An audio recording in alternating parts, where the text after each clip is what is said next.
A type of song you hear from time to time is the song about music as a force of healing or even salvation. As a person who lives and breathes music, I am definitely partial to this type of song. Sine from Above, from Lady Gaga's 2020 album Chromatica, is one example of this, using religious language referring to prayer in the heavens, along with references to music and sound. Chromatica as an album is divided into 3 acts, each of which starts with a short instrumental lead-in that lends extra gravitas to the song that follows. Chromatica 1 leads into Alice, Chromatica 2 leads into 911, which is an absolutely killer lead-in, by the way, you have to hear it if you haven't heard it. And then finally, Chromatica 3 leads into the song we're talking about today, Sine from Above. The song opens with what sounds like some kind of horn, implying the heavens opening up. Don't quote me on this, but I think this is the only time on the album that this horn-like sound is used, so it stands out as important. The production has similarities to Here Comes the Rain Again by Eurythmics, similar use of dramatic, spiky string and electronic arpeggiations that evoke the sounds of sharp rainfall and lightning. In the first verse, Lady Gaga refers to sending prayers to the heavens when she was a child. In the chorus, she receives one sign from above, which is to say, musical inspiration in her life that heals her heart. Sine, S-I-N-E, refers to a sine wave, specifically a sound wave, and it's obviously a play on the word sign, S-I-G-N. The album art features the shape of a sine wave superimposed over Gaga's bionic Barbie form, representing one of the central themes of the album, the therapeutic power of music.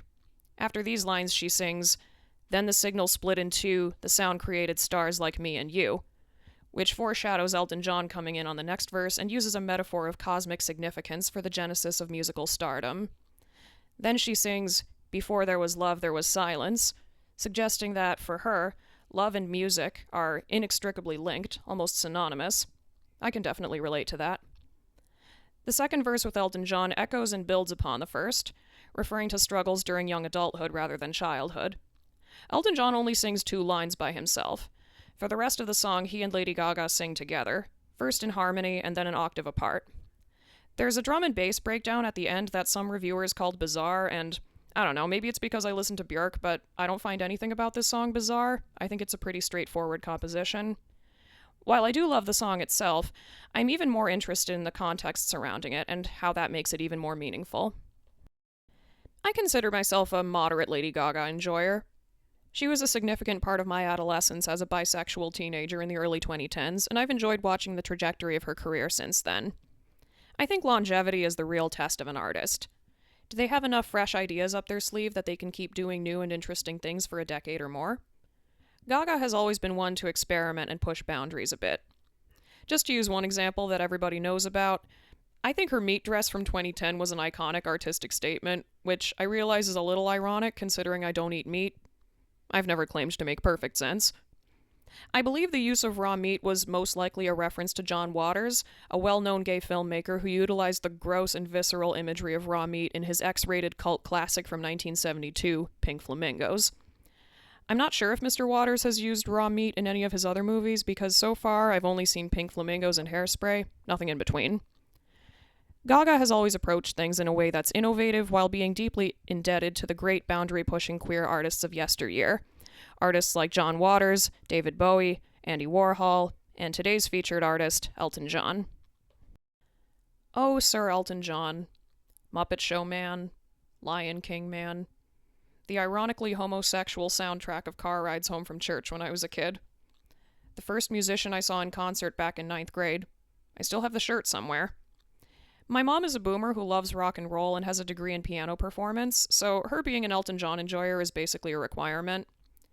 I've liked Elton John since single-digit age because of this early exposure to his music, as well as my latent affinity for all things queer. In recent years, I've been enjoying Elton John's music a little less than I used to, and it's not really Elton John's fault.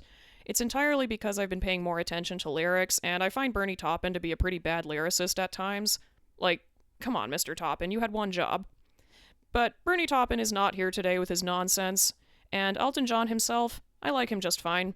His musicianship and stage presence have been a major influence on me. Lady Gaga's allyship with queer people assigned male, gay men and trans women and everybody in between, runs deep. I am forever impressed by her response to the ridiculous speculation early in her career about whether or not she had a penis. In 2011, Anderson Cooper asked her in an interview if she had a response to the rumors that she, quote, had a male appendage, and she replied, "Maybe I do. Would it be so terrible?" He said, "But it's interesting. A lot of artists would immediately put out some sort of statement saying, this is absolutely not true."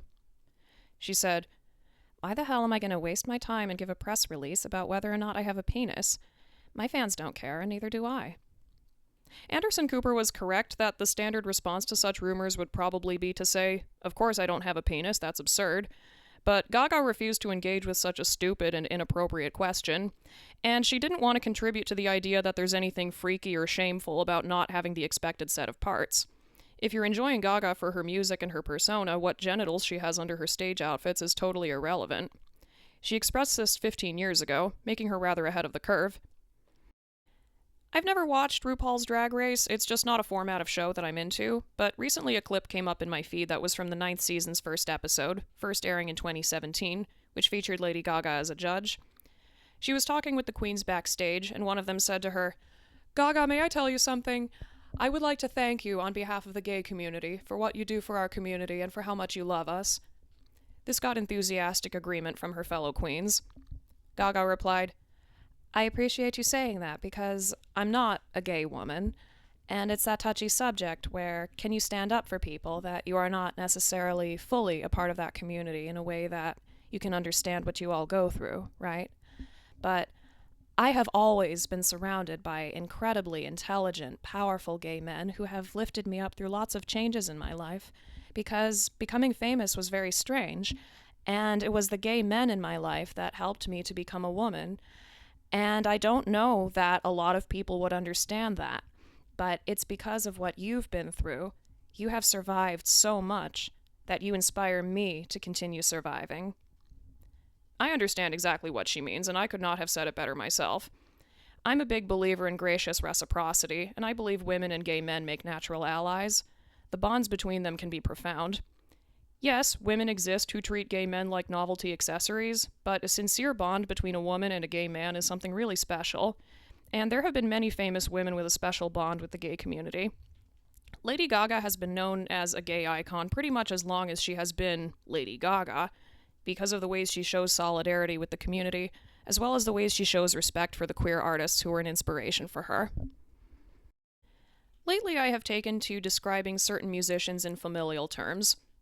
Billy Joel is my father, Björk is my mother, Stevie Nicks is my cool aunt, Joni Mitchell is my also cool but grouchier aunt. I hope this makes sense. So, the way I say Billy Joel is my father, Lady Gaga would probably say Elton John is her father. Lady Gaga and Elton John have been friends for some time. He's acted as a mentor to her besides having been a musical inspiration to her since childhood. Lady Gaga isn't a pianistic virtuosa like Tori Amos, but she plays a decent bit of piano, which follows in the footsteps of the man she admires. I play a bit of piano myself, following in the footsteps of my classical pianist mother. We're all indebted to the ones who came before us and made us who we are.